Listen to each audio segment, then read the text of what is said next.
Today, going nowhere fast.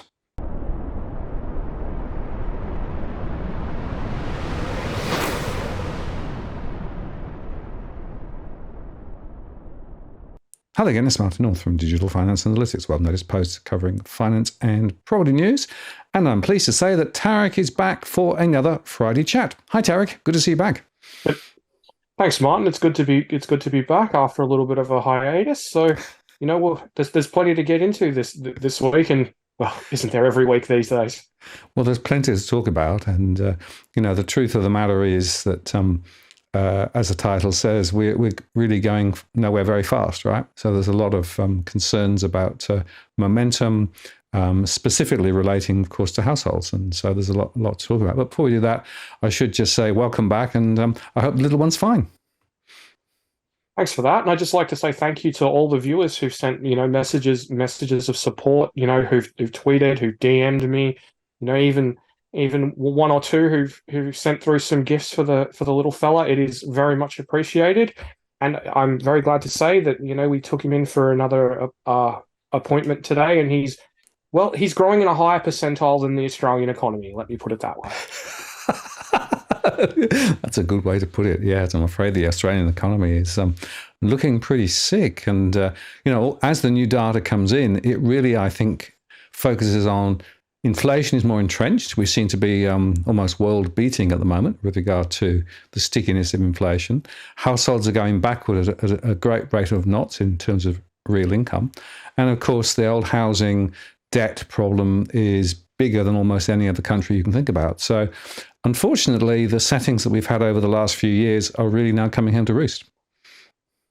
They are. And I think that something really interesting has happened in let's call it the last few weeks, maybe the last few months, but the last few weeks in particular. And I feel like we've sort of hit this critical mass of criticism being directed at Australia's current economic model. There was a good article today from Alan Kohler in the AFR, basically, what do you call it? The banks and the federal government and the government in general were rigging the property market, driving it higher. And then you've got, Jared Minack, who I'm a really big fan of him going back a long time. Him saying that basically Australia's immigration-led economic growth model not only doesn't work, but is actively harming the outcomes that are being experienced by regular everyday Australians. And I think he makes a very, very important point. One, that yes, immigration has worked absolutely fantastically for Australia in the past from an economic perspective and from a social perspective. But when you take it to the extreme, it stops working from an economic perspective. And that's, I think, a very important point that really should be covered more, not only in the media, which is something I think has really changed in recent months, but also in federal parliament, where it really needs to be discussed, I think. Well, it does, I think. And it's interesting that Australia is not the only country with this problem. Canada, of course, has very high migration too. And in fact, yesterday, the UK released their latest statistics, which were way higher. More than 700,000 came into the UK, which is another world-beating number. So there's something broadly about with a lot of people mobile around the world, but the economic consequences for countries and individuals as a result of this, and frankly, because of the fact that until very recently, big was better from a political and from an economic perspective, we're seeing now the consequences of that. And the consequences for people living in those countries, be it Canada, the UK, or Australia, are actually going backwards. You're getting a smaller share of the pie, even if the pie is growing a bit. Yeah, exactly, 100%. Yes, we are seeing that, decline in, real household incomes. But I think more than that in the end, everyone is ending up having to pay for it in one way or another. Now, for example, say in Canada, the recent data from the Canadian Statistics Canada, their data came out and showed that rents were growing at the fastest rate since the inflationary period of the early 1980s. Now, that's a fairly significant problem for the Canadians, because they've already got a problem with entrenched inflation, and that could keep rates higher for longer. and there's no real sign of those rental pressures calming down on a medium to long term time horizon. So they're stuck in the same boat as Australia and the same boat as New Zealand. And I think that that's something that's sort of really needs to be rammed home about this, because it's not just renters who are going to suffer. It's going to keep inflation higher, which is going to feed into the prices paid by everyone, but it's also going to keep upward pressure on mortgage rates. So it's not just, the people at the rental end of the spectrum who are going to end up paying for this. It's mortgage holders as well. Yeah, and it's interesting that more and more of the inflation momentum in Australia is now homegrown, thanks to high migration, therefore high rent growth, costs of housing, all of those things, plus, of course, the nonsensical gas pricing policy that they've got in Australia. And so whilst the international supply chain issues are sort of curing themselves now, the stickiness of inflation in these countries, and it's all driven by bad policy and high migration. So unfortunately, that means that interest rates are going to stay high for longer. Bullock pretty much gave that speech this week that said, hairdressers are having to charge more because they've got wages growth, so it's sort of embedded now. And all of this, of course, as you say, comes back and puts more pressure on households with higher mortgages for longer. And I know that there are some people still arguing that the Reserve Bank will be cutting early next year, but I don't see it. I think more likely we're going to see rates at their current levels or higher. And in fact, the RBA is projecting now into 2025 before they come back with an inflation ban, and how good their projections have been up to this point. Yeah, well, maybe you should put up that chart of the RBA's, bullish wages growth forecasts for years and years and years and years. So we do know they have form in that regard. But I think it's going to be interesting just to see how it all plays out in the end, because Bullock said some interesting things that the AFR reported on. I think it was yesterday, and she talked about migration returning to normal. Yep. And about how that was going to impact the inflationary landscape. Now, obviously, normal is very much a matter of perspective.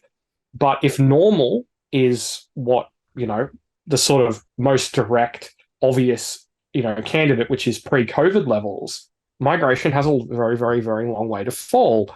And one wonders if the Albanese government does keep the hammer down. Now, I think migration is going to moderate somewhat, but that's something that's going to be in the future, because it takes time for these policies to feed through. But if migration does moderate, but it doesn't moderate as much, perhaps, as the Reserve Bank are anticipating or would like to see, then that could put further upward pressure on interest rates, or at the very least keep pressure on the RBA to maintain rates where they are. So, reading between the lines a little bit there, I'm sort of, wondering if Bullock is sending the Albanese government a little bit of a message that, what do they say? Screw around and find out. Yes, I think that's probably right. And of course, the RBA tends to be a little bit coy as to not wanting to intervene directly into some of the political agendas, though perhaps sometimes they should. And it's a bit like the productivity discussion from Phil Lowe, when he was sort of saying, well, you need to find a way of getting greater productivity. And he also, I remember one of his appearances in front of, I think it was the House Economics Committee, he was giving the point about the fact that unless we actually are building property at a rate relative to migration, we're going to have a problem. So, they have sort of signalled gently. I sometimes think that they're a little bit almost overcautious in terms of calling out some of these issues, because it seems to me that the problems we have in the housing market are directly linked back to the migration policy. The migration policy, which is, turn it up to 11 and just hope for the best and don't worry about building infrastructure or homes. It'll be all right. Well, clearly isn't. Which suggests that actually the migration issue is actually now the peak issue. And I'll be interested to see whether, in fact, the politicians come to the party, or whether they will actually be continue to be influenced by Treasury, who only thinks about top line growth and GDP growth and more tax and all those things. And it's worth just saying, of course, that with inflation as strong as it is, and with wages growth a little stronger, Treasury will be celebrating increased tax take, So at the moment, the tax bands are pretty much frozen. The tax take is higher. The tax take is higher also, of course, because we've got more people in the economy. But there's another interesting observation. I noticed that in the employment statistics this time around, there was a little note saying that the ABS were now going to start using the 2021 census data to adjust their calculations. Now, of course, the census data in 2021 is understating population growth by at least 500,000. So, you'd have to say that maybe one of the reasons why the employment data is screwy is because, in fact, it's not caught up with the reality of migration in the last year or two. Yeah, quite a few economists have made that point, that basically that the employment data should have, in all likelihood, deteriorated a bit more than it has. Now, I'm honestly not sure one way or another, but there is quite a strong argument in that regard. But I think the simple reality is, when it comes to the labor market, is if we continue to see the strong working age population growth as we've seen play out over the last 18 months, and that continues into the future, the ability for the labor market to keep up with that while rates are rising, while we're seeing the economy deteriorating, it's unlikely to continue. We're already seeing trend unemployment up about, sort of 0.2, 0.3%. While we're talking about small numbers now, if you start to see the economy deteriorate quite rapidly, unemployment is going to rise quite rapidly too. And the simple reality is when you see an economic downturn, unemployment doesn't rise slowly, it rises rapidly. And if you put that together with the migration aspect, it could get quite hairy in 2024 and 2025, depending on how things play out. Absolutely. Well, of course, some of the other unemployment measures, like Roy Morgan, for example, is moving up, and I noticed that the job vacancies were a little bit more shaky too. So there are some leading indicators that would suggest that maybe the ABS is behind the eight ball. Still, I suppose we should get on with the old charts, seeing you've done a great amount of work putting the charts together. So let's go for it. All right. As usual, ladies and gentlemen, the charts are available at avidcom.substack.com if you would like to have a look. Usually the chart is sourced, if it's not by me, but this week most of them are. I would like to just say thank you to everyone who has subscribed, both paid and otherwise. It is very, very much appreciated. And if you would like to subscribe or to support my work, you can do so with a link in the description or the URL right there. So we'll get right into this week's charts. Now, this one did the rounds on Twitter and was very popular. This is from the report by Jared Minack, which is what I was referencing earlier. And basically, it shows the median national house price as a ratio against nominal GDP per capita. Now, this I think is a really nice way of just deflating all the various issues and removing some of the distortions that you see. And basically, it shows that for the longest time, housing prices have been within a relatively narrow range, with the exception of the time around the Second World War, which was distorted by price controls, etc. But you take that out of the equation, it's sort of been somewhere between 6 and 7 times nominal GDP per capita for, well, a century. And then if you see that circled in the red there, that is the Howard's doubling of the first homeowners grant and also the introduction of the capital gains tax discount. Now, there are naturally other factors at work during that period, but it was arguably, two of the main catalysts during that limited period that helped prices really take off. And I think it just goes to show how disconnected prices have become from the broader economy. Yeah, that's very interesting, isn't it? And I guess a couple of questions that come to mind. Of course, the GDP has been very strong, particularly in recent years, because of the the mining boom and all of the exports to China. So the GDP number is bigger. So to what extent does that actually shape these numbers, or would it actually make them worse if, in fact, the GDP hadn't grown as much? That's part of the problem. If you were to deflate this against household income per capita, I think that it would likely look even worse. Because I mean, the thing is that if you look, say for example, that sideways period in the late 2000s and the early 2010s, that's down to the mining boom. Even though during the latter part of that period, housing prices were going to the moon, and then part of the consolidation again, in the latter part of the 2010s is the takeoff of the LNG export boom, which also added to GDP. So perhaps a better chart would be, as I said, median house price versus nominal household disposable income per capita.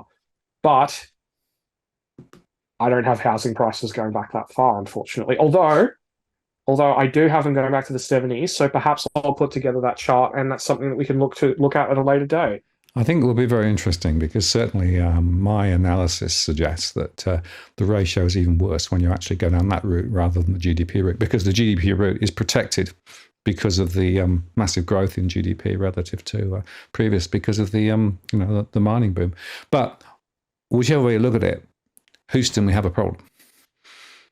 Yes, exactly. And, I mean, it as well is if this is what it looks like without, with some favorable distortions, what does it look like without it? Yeah. And the thing is that, most Australians don't really see the benefit from the mining and the LNG boom, to a degree, sure. But, well, I'll put together the chart and we'll see what it says. And I think you'll probably find that we'll be about 40 to 45% over long-term trends now, if you look at it from an income perspective. So my calculations quickly have been that,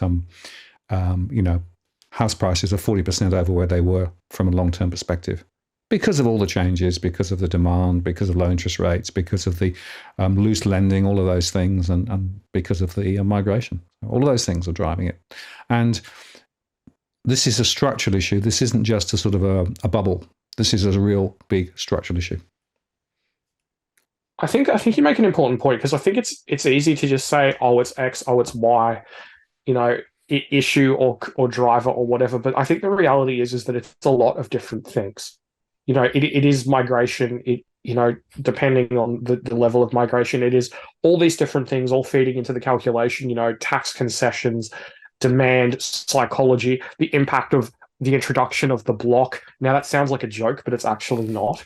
But you get the naturally you get the point, and it all basically comes down to this this big seesaw effect. On one side, and if you keep seeing things being tilted in one direction, then obviously prices are going to rise, and if you see things tilted in the other direction, prices are going to fall. So I think that's one of the things at the moment, say, for example, with the impact of migration, that's really key, that prior to migration, increasing to record high levels, the market was tilted to the downside. You were seeing prices falling across most locales, and, that was just the balance of the market and the way everything worked out at the time. And then obviously, you whack the weight on the other side and, up she goes. And now we're starting to see the impact of that run out and that balance shift again. So I think that it's a constantly evolving thing, and just trying to attribute it to one thing or two things individually, well, it doesn't work, because it's just everything in concert. Like they could, for example, remove negative gearing tomorrow and keep migration high, and obviously that would affect the balance dramatically. No, that's exactly right. It's a complex system, and that's why it's difficult to be able to sort of unpick individual pieces of policy and blame negative gearing or first-time buyer incentives, But the fact is that those actually have a positive impact. Things that might have a negative impact would be higher interest rates and tighter lending standards. But it's all about, those shifting sands. But if you stand back and look at it, over the longer term period, as this chart does, it shows you that we have departed from a long-term medium path to an extreme position.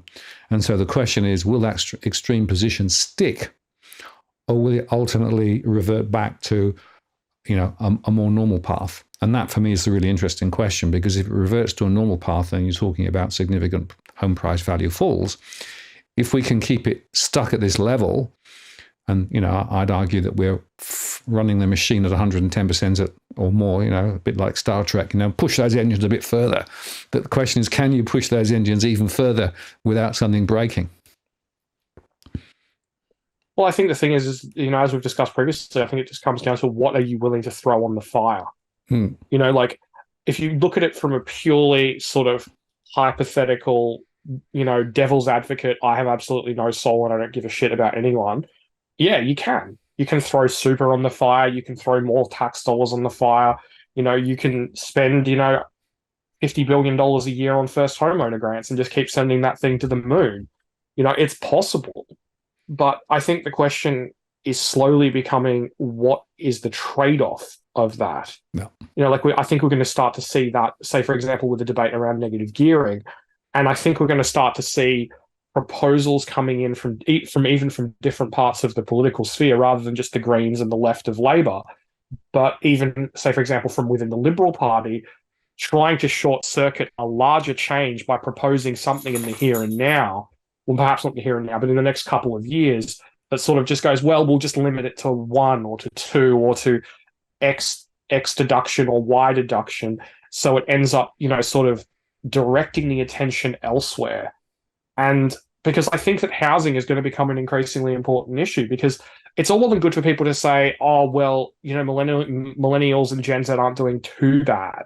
But I think it's about, one, what sort of quality house are they getting relative to their parents, relative to what they would have got, say, 20 years ago. And it's also, how are they achieving that? It's all well and good to say, oh, well, we've seen an uptick in the number of millennials buying a house. But if you look at DFA's data, you also see the fact that the people buying houses, a large proportion of them are doing it with the bank of mum and dad or the bank of grandma and grandpa. So, you're seeing those people who have the affluence getting in while others get left behind. Yes, and of course you can't completely take the political angle off the table. Queensland doubling the first owner grants, right, recently. There's a political thing. That's nothing to do with about economics or housing. It's a political signal. And so, to my mind, the problem we've got here is that this housing debate is contaminated by a set of political dynamics that actually get in the way sometimes. I agree, and that's the Queensland First Homeowner Grants is something that we're going to get to later on in the slides. Excellent. Okay, now I really like this chart because it shows household disposable income growth over the last decade and the decade before that, and so on and so forth, all the way back to the 1980s. Now, most recently, over the last 10 years, real household disposable income per capita has gone backwards. In previous cycles, it's risen between 10 and 26%. But I didn't think that chart was quite complete, so I added to it. I also added household disposable income growth per capita over the decade, but in non-inflation adjusted terms. Now, I think this shows nicely that, say, for example, in the period between 1983 and 1993, real household disposable income growth was actually relatively low compared with the decades that would come ahead. But in nominal terms, it was actually even higher. Now, while that doesn't help you buy more stuff at the supermarket or to buy a car or whatever, what it does do is it deflates the cost of your debt, and it helps you pay down that mortgage faster, and for that mortgage to take up a smaller proportion of your income, which in turn helps you to spend more. That's a very, very important insight, and it's something that I've been pushing on about for some time, about the fact that the debt burden has been building and building and building, and the income growth has not been there to deflate the pressure of that debt. And, we're seeing now more people going to retirement with bigger amounts of debt. We're seeing the mortgages a lot bigger than they were. And because of that low income growth, the real pressure on households over the medium and long term are huge, which means, of course, they've got less disposable income to spend on other things. Yeah, and I think that, both of those factors are why we have seen such poor income growth and also such poor economic outcomes. It's all well and good to say, oh, but unemployment's low, oh, but this, oh, but that. But at a household level, people aren't any better off based on these metrics than they were a decade ago. They're actually slightly worse off. And I think that that's quite a profound failure, and a profound change. And I think it's all well and good for people who experienced other eras to say, oh well, it's not as bad as X, Y, and Z, and perhaps it's not. It's very much a matter of perspective, what you experienced as an individual. But in terms of the protracted nature of this economic blow, you'd be hard pressed to find another one outside of the war or the Depression in Australian history. And from that particular perspective, the duration of it, it's unprecedented, as I said, in the post-war period. So I think that really needs to be taken into account. And it's also the fact that there's no real light at the end of the tunnel. This isn't going to get any better anytime soon. Yeah, the other observation, if you actually overlay the tax take over the top of that, the disposable income. So I calculate disposable income after tax, to be able to actually understand how much money people actually have. And if you do that after tax, because of course the tax take's gone up because of those fixed tax bands and things, what it means is that the average disposable income that people are having to spend on the mortgage or the rent is just going up. And there are people now at 35, 40, 45, 50, 55, 60% of disposable income on housing. And that shows you just how significant the pressure, the burden on households who are having to spend either rent or mortgage on getting somewhere to live. And it shows you, again, it goes back to that other chart, if the ratios are so adverse, then this is the consequence. And all the settings are just wrong in terms of actually how people can get out of this. Yeah, I mean, exactly. I mean, on one side of the fence, you've got, elements of the Liberal Party who say that low wage growth is a feature of their policy making. And then on the other side of the fence, you've got the Albanese government who says that they're all about trying to get wage growth going and getting wages moving and all that stuff. But then they take policy steps like increasing migration so significantly, which then puts downward pressure on wages. So, I mean, I think that the settings are basically just broken. Yes, I agree. And by the way, going back to the UK briefly, they are looking at a £50 billion, I should say, increase in tax take over the next few years, simply because of they've also frozen the tax bands as well. And they gave a little bit back in the mini budget, but most of it is being taken through just more tax. So, the proportion of tax that's being paid by ordinary people in the UK and Australia have almost never been higher, maybe other than during the Second World War.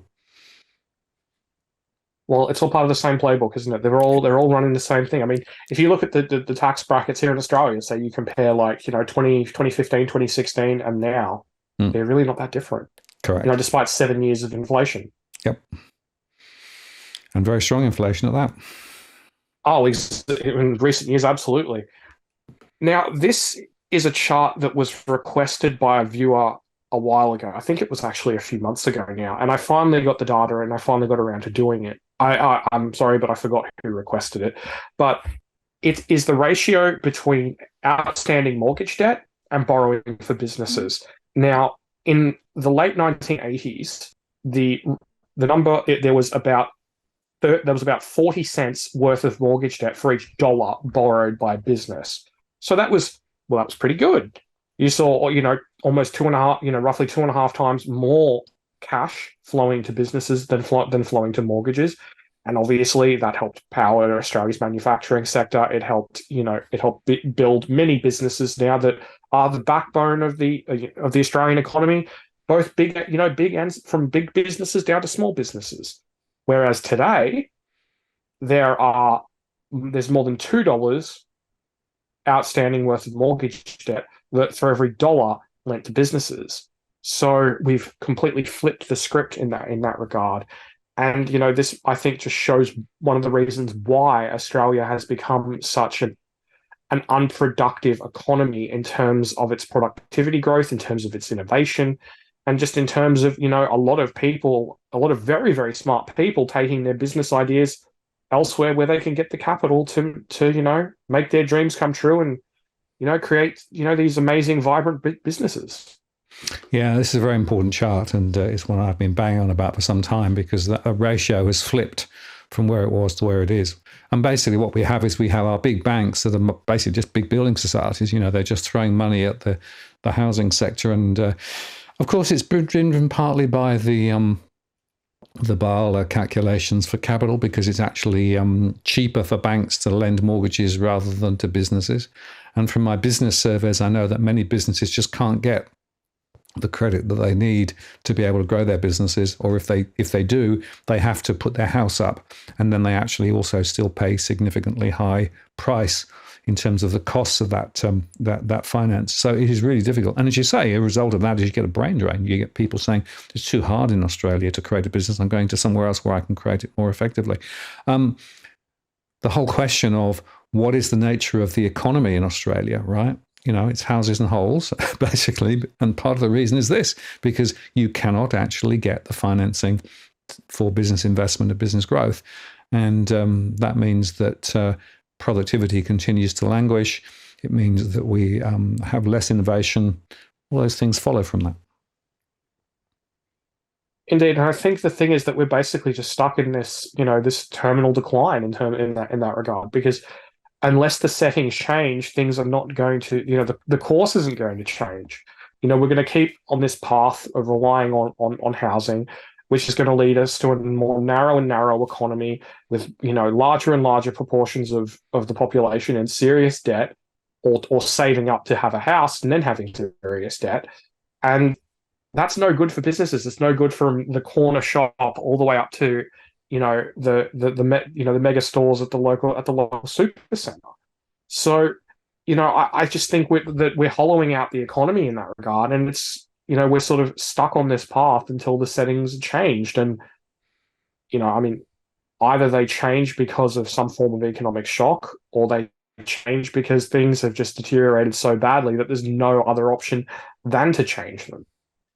Although, given the vested interests and the influence that they wield in Parliament, that's probably going to take a while. Yeah, it is worth reflecting, of course, that about half of the economic activity in Australia is actually consumer spending. So if consumer spending gets squeezed because of this mechanism that we're seeing, and more people are chasing houses and having to spend more of their income on houses, so they have less disposable income left, that's going to be another economic drag. And what it means is that the economy gets even more and more distorted, because the only thing that actually is driving positive momentum is LNG, minerals, and a couple of other things, and maybe a bit of education, and maybe a bit of holidaymakers coming to Australia. Such a narrow base, and in fact, you'll know that the statistics have shown that we've got one of the narrower based economies in the world, and that narrow base means that we're more likely to topple if one of those other things go off the agenda. So this should be a wake up call. But actually, the banks quite like it because mortgage lending is cheap and safe. Their losses are very, very low. If they lent more to business, they probably have higher losses. Well, at the end of the day, as far as I'm concerned, it's up to government policy to shift the needle to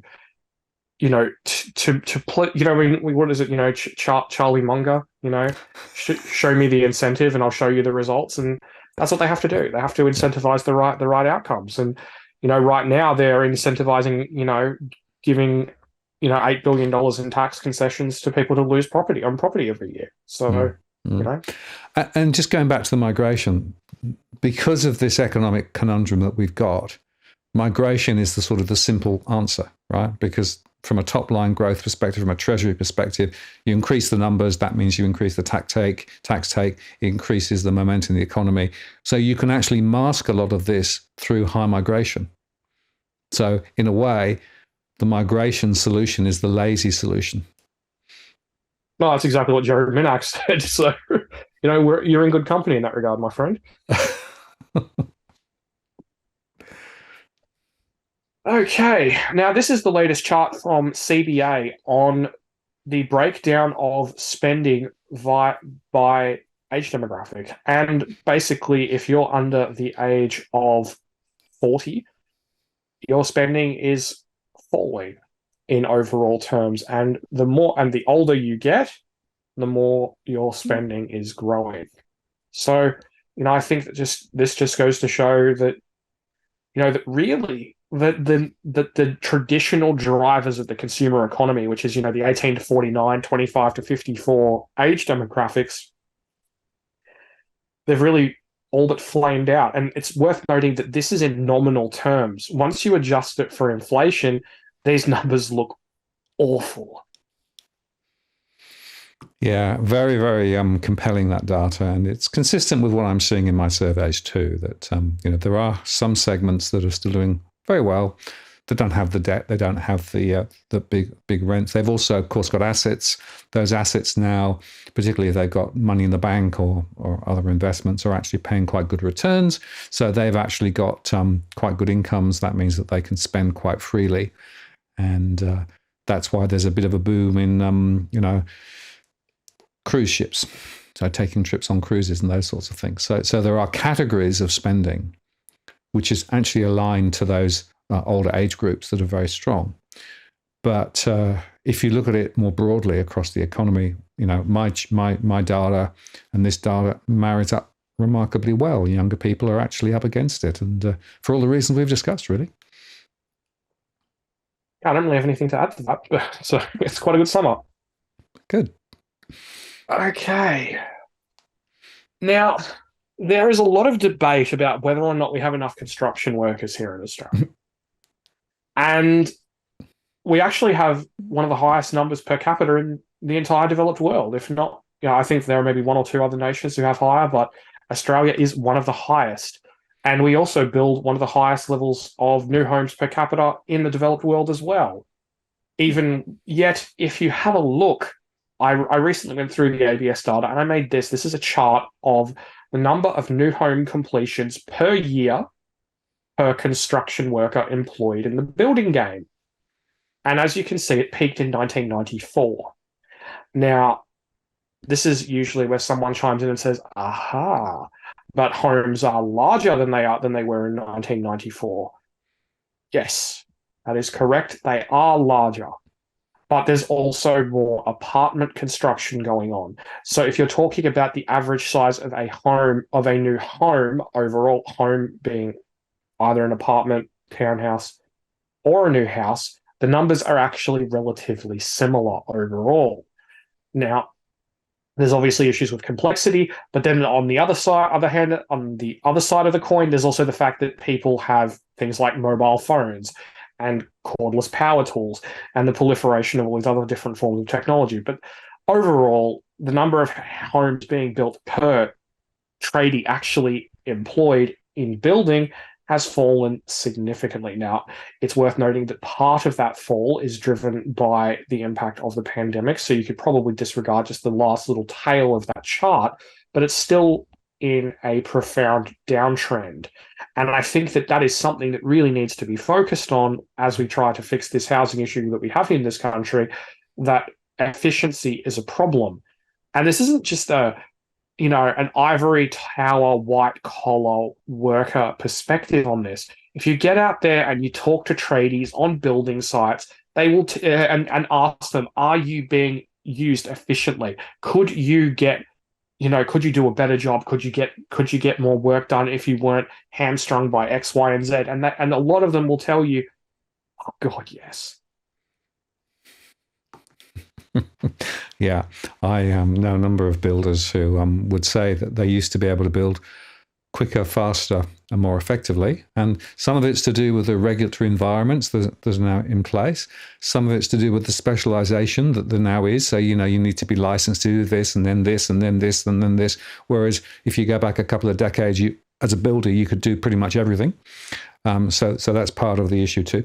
I guess one other question with this particular chart, those building workers are not necessarily just in home construction, are they? Are they all workers in the building and construction sector? All workers, all builders across across the board. Yeah. However, it is worth noting that Alex Joyner from IFM made a good chart that shows that the number of people the number of people directly employed in building houses has doubled in the last decade, but we certainly haven't doubled the number of houses being built. Yeah, because I was going to say, there's been a big infrastructure bulge, particularly because of government spending in the last decade or so as well. So there's actually a sort of competition for those building and construction workers.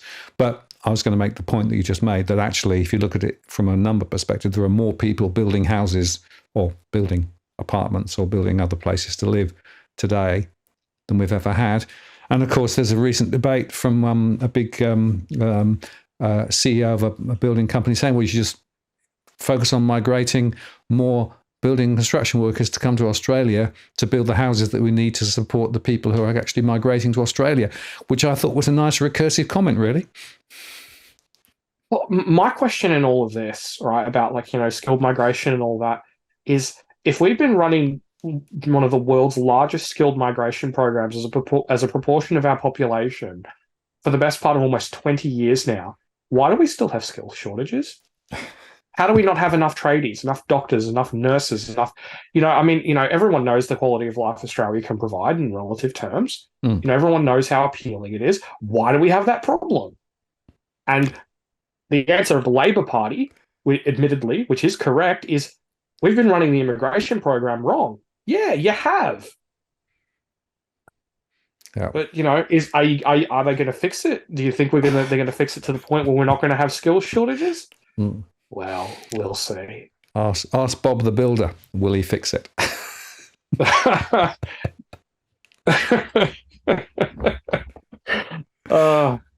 Okay, now this is of an analysis that Bloomberg did recently. It's admittedly a rather limited sample size, but basically Australia has one of the lowest rental vacancy rates amongst its peers in the world.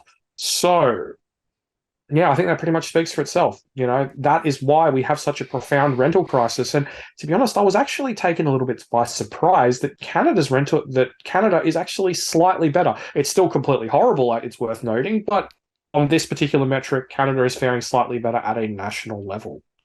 It is interesting because in the UK, they're talking very vociferously about the lack of rental availability. And, their numbers higher, as you say. Australia is chronic, absolutely chronic. And that's why rentals are still rising and the cost of rent going through the roof, as the latest statistics show. And, of course, availability is nowhere.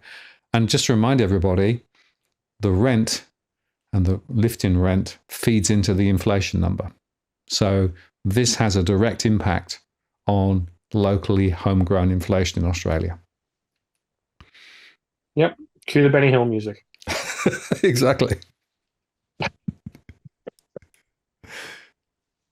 Okay, this is from The Economist. Now, this was originally a table, so I just put together this chart because I thought it was a little bit better of an illustration. And basically, it takes 5 different metrics: core inflation, inflation expectations, and a number of other different metrics, and basically works out a score on how entrenched the good folks at The Economist believe inflation is. And Australia won the gold medal yet again. So, golf clap for Australia there. We apparently have, according to The Economist, some of the most entrenched inflation in the developed world. Yeah, entrenched meaning that it's sticky, meaning it's going to be hard to actually cure. And I suspect it also means that it's, more homegrown rather than actually just international supply chain. Oh, so we're disagreeing with Albo? Is that what we're doing? Yes. We are actually more agreeing with the RBA, who again said we've actually got more, locally homegrown inflation now. So even the RBA said it. Oh, 100%. I mean, to be honest, on that front, I've actually been very impressed with Bullock, and kudos to her. I hope she keeps it up. Absolutely, agree with that. Yeah. Here we get to the Queensland government's doubling of the first homeowner grant to $30,000, and it includes granny flats. How exactly that works, I don't know. I've asked the Queensland government for clarification, and guess who's still waiting for clarification? This guy. So we'll see exactly what that actually means. But one of the reasons why I'm bringing this up is because of the chart we've got here on the left. That is the quarterly change in the new home price component of the CPI. Now, recently, against some expectations, that bottomed and has bounced. Now, this grant from the Queensland government and also the ongoing issues with, in some cases, the scarcity of builders has now put further upward pressure on the new home price component of the CPI and broader inflation. And it's worth noting that the new home price component is the single largest sub-index of the entire CPI.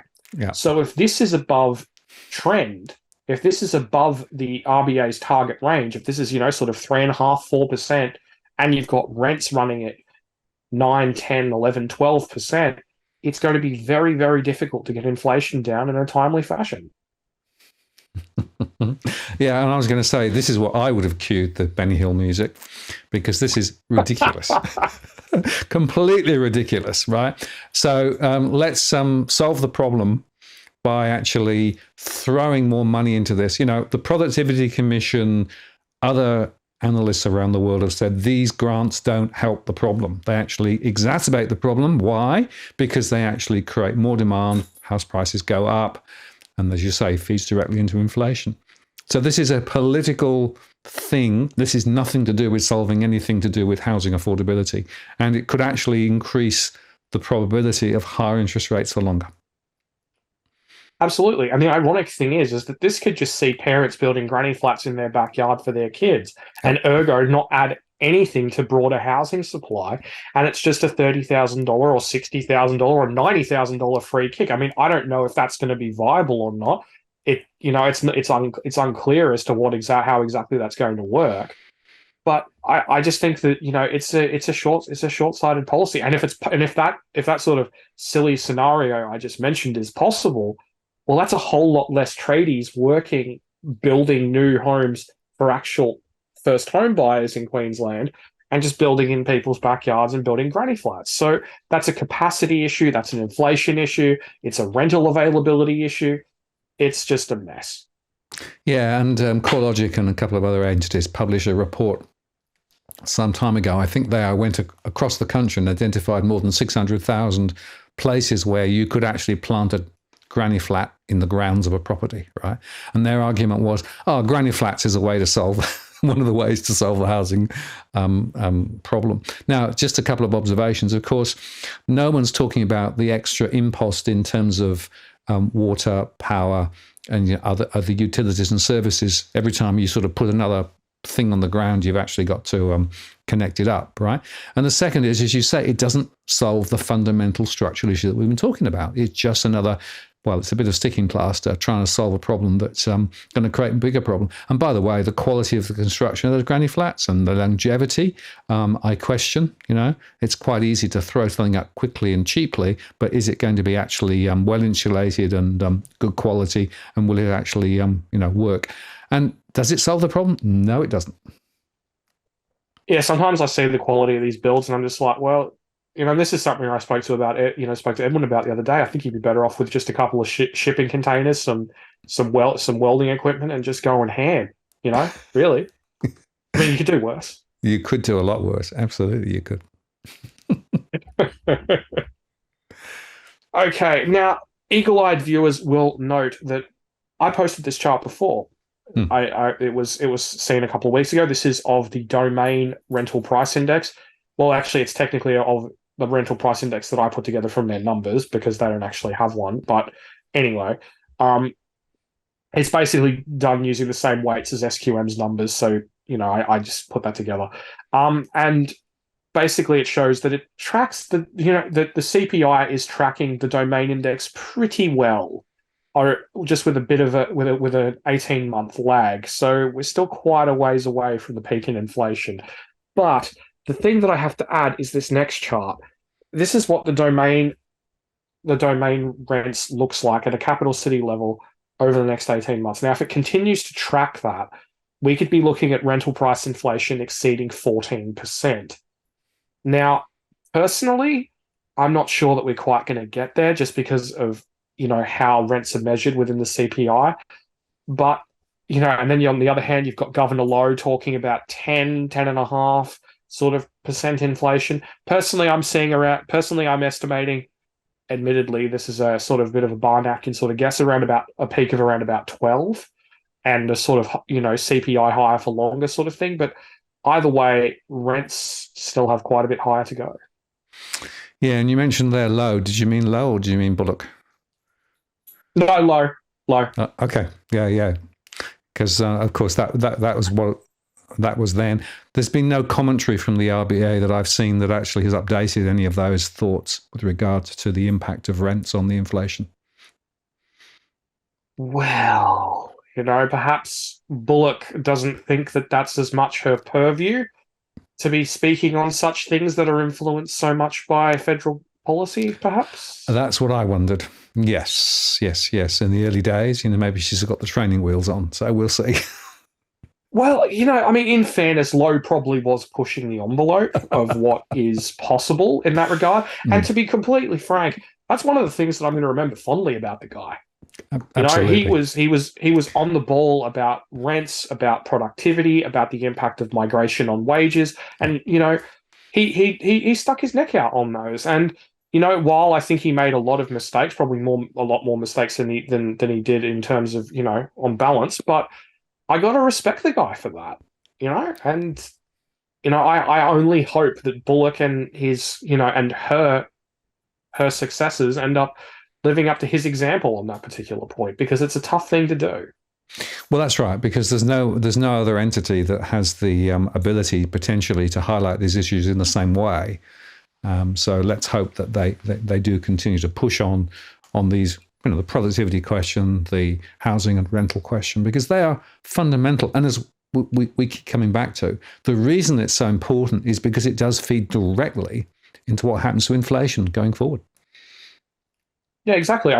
If we see the CPI adjusted in the right sort of direction, you put this together with new home rents, you could be talking, new home prices. We could be talking about 15% of the CPI right then and there. And that's a fairly significant, sort of chunk of change right off the bat. So, and that could have an outsized impact on the rest of the CPI. Yeah, spot on, because of course it's a feedback and it's a reinforcing sort of loop, isn't it? Yeah. Exactly. Now, this chart has certainly changed a bit, because I've been producing this chart now for well over a year now. And Kiwi housing prices continue to bounce, ladies and gentlemen, unfortunately. And it seems that all you have to do is impose misery on millions and millions of people, and you too can put a floor under housing prices by using a rental crisis. Yes, it's a lever. And I don't know whether you saw, but CoreLogic from New Zealand published their pain and gain report recently, and they actually showed that there's been a spike in recent forced sales or home sales. So, a lot of people are actually selling now, just held probably for a couple of years and are having to sell. It's higher in Auckland than elsewhere, and the numbers are up. And people are actually, if they've bought recently and they're having to sell, are underwater. But there are still a lot of other people who are selling and still have made significant gains. So it's an interesting observation. But this is a really concerning story, because what it says is that you can actually sacrifice, a considerable proportion of the population to save the housing market. Yep. Exactly. They ran out of levers to pull, yep. At the time, and they pulled the last one that they had available to them, and they pulled it hard. Absolutely. And they've done that in the UK, they've done that in Australia, New Zealand, Canada. They've all done the same thing, to varying degrees. And, we've seen similar results. Although I will note that the Canadian housing price recovery looks to be running out a bit of gas. Yeah. So, they saw an additional set of rate rises. So I wonder if we see another one or two here in Australia, if we could possibly follow the same path. Looking at for example, looking at the Sydney auction market, I think that we're reaching, roughly that sort of equilibrium point of a balance. And that's something that I talked about recently with Louis Christopher from SQM, and he broadly concurs with that particular perspective. Yeah, I think that's right. Although I wouldn't, don't hold your breath, but it could well be that we're going to see more government intervention, particularly state government intervention. Another first owner grant here, another thing there. Think about the political cycle. When are the next elections coming? We've got to be seen to be doing things to help first-time buyers. There are still plenty of shots in the locker. Yeah, exactly. And, like I said, there are plenty more hopes and dreams to be thrown on the fire. I know that sounds a little bit dark, but unfortunately, it also happens to be accurate. Spot on. I agree. And that's the problem. Yeah. So unless we get some of those structural changes that we touched on earlier on, this has a worrying sense that it could perpetuate and just get more and more distorted, which is not good for anybody, really, apart from politicians, possibly. No. Wow. Yeah. And who else matters? Okay. Now, this is a chart of floor space started for the Chinese real estate sector on the left and floor space sold. Now, I was looking at this earlier today and I came to a rather simple but obvious but also important conclusion that Chinese developers are starting less space now than they are selling by a significant margin, somewhere around about 20 million square meters a month. And I realized that they're doing this for a very good reason.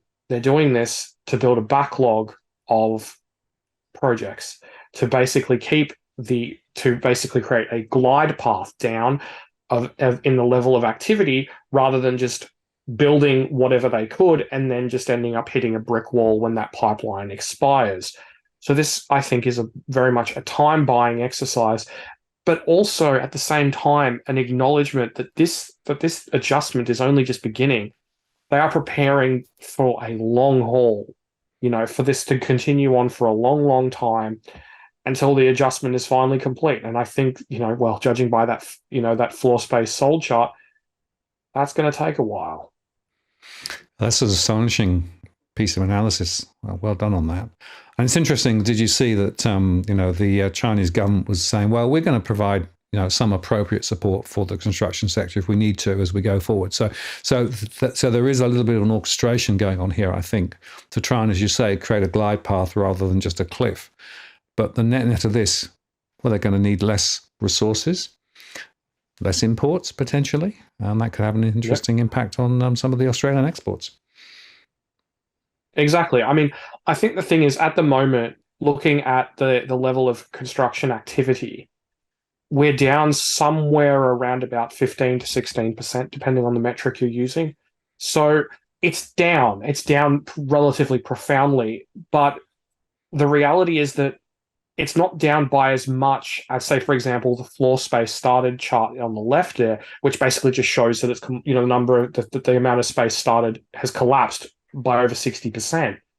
Now, it hasn't collapsed by that much. Starts haven't dropped that much, and and we're a long, long way away from sort of the roughly 50 to 60% drop in sales.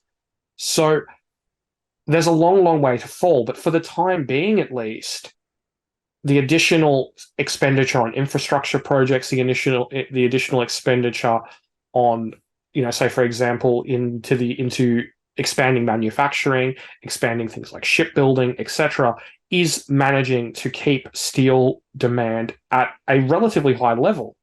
It's far more robust than a lot of analysts, including myself, thought it would be.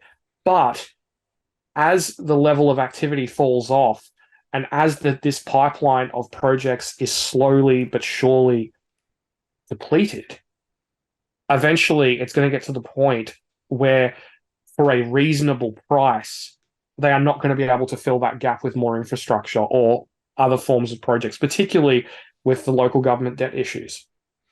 Spot on, absolutely. And these things have a habit of working out not over weeks, but months and years, right? So it's important to take a bit of a longer term view than just saying, oh, well, next week it's going to all change again, right? This is a structural issue.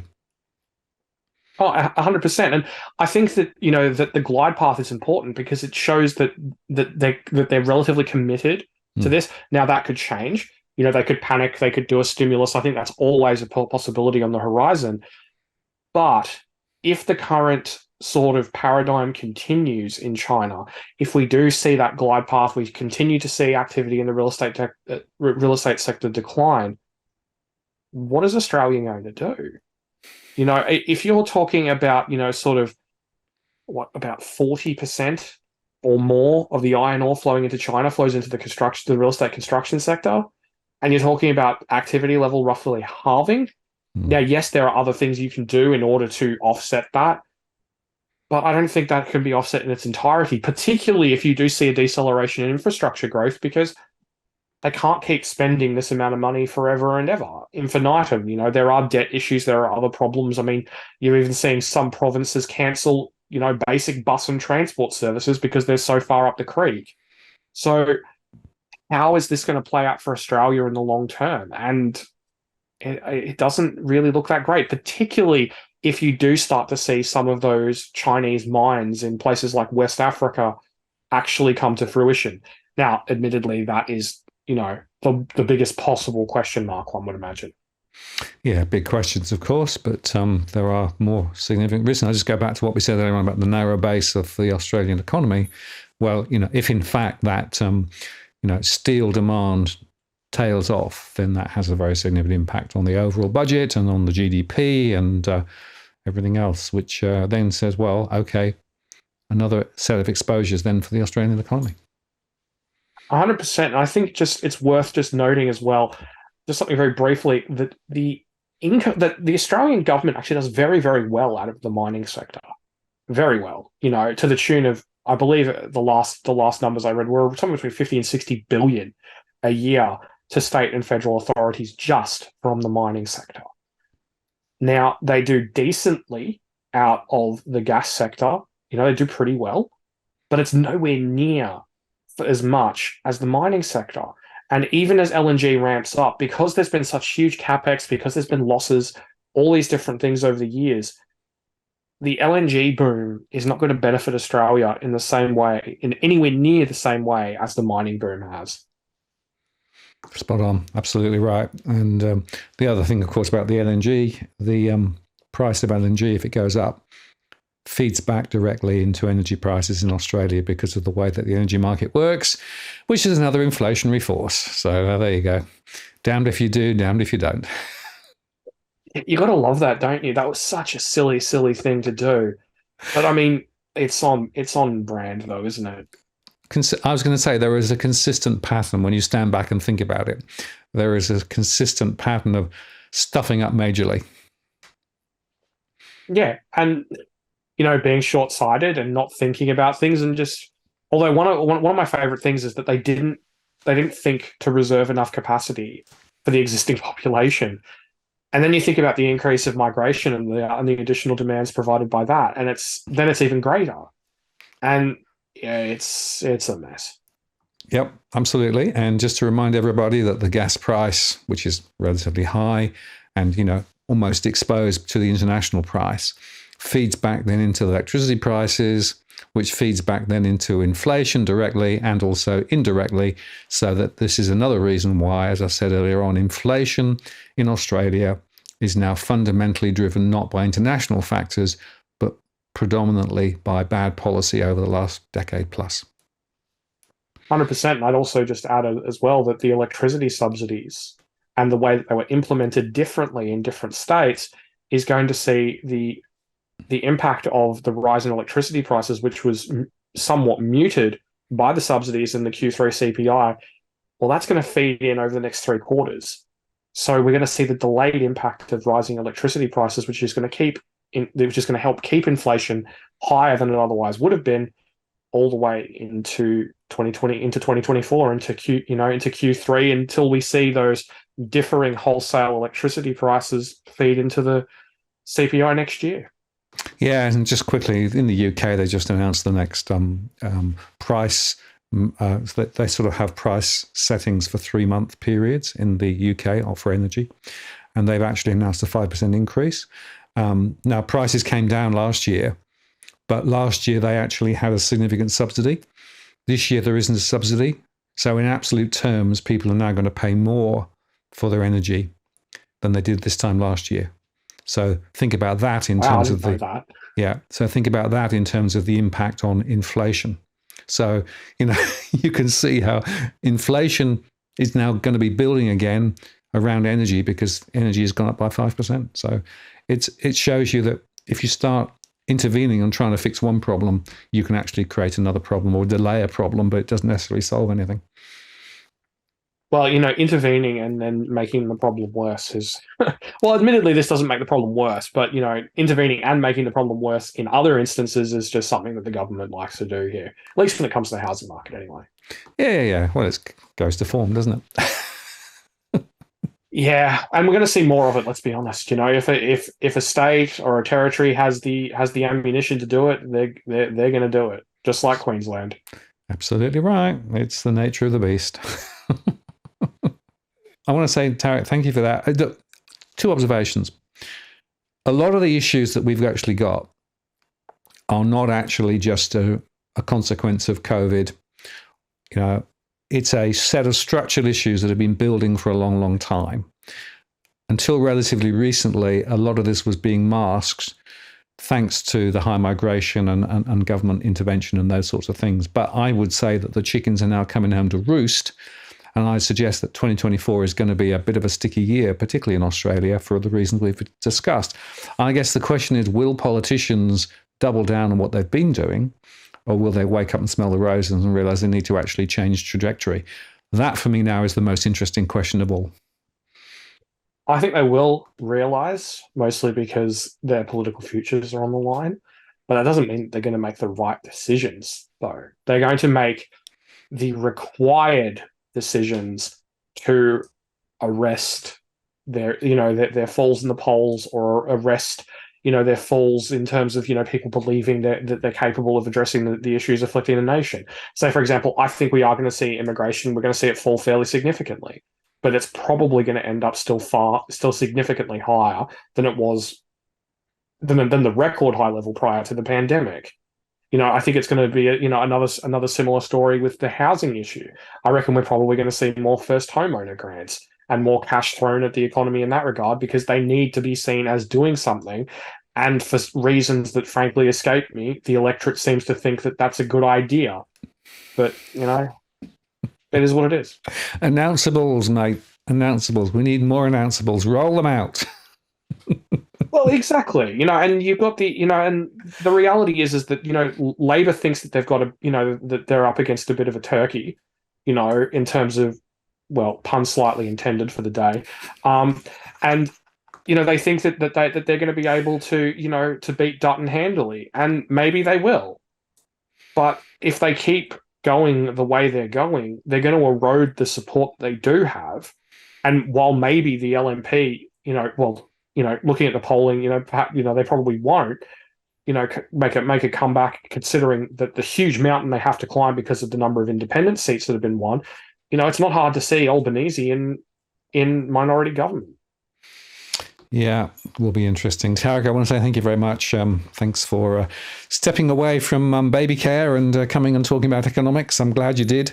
I look forward to doing the next one with you. And there are so many things to explore. I really appreciate the chance to explore them with you here. It's been very interesting. Thanks for that. Yeah, no worries, mate. As always, I'm very glad to be here and looking forward to our next discussion. Perhaps we'll take some questions if I've got the time to answer them. Look forward to that. Have a good week. See ya. Bye-bye. You too, mate. Bye.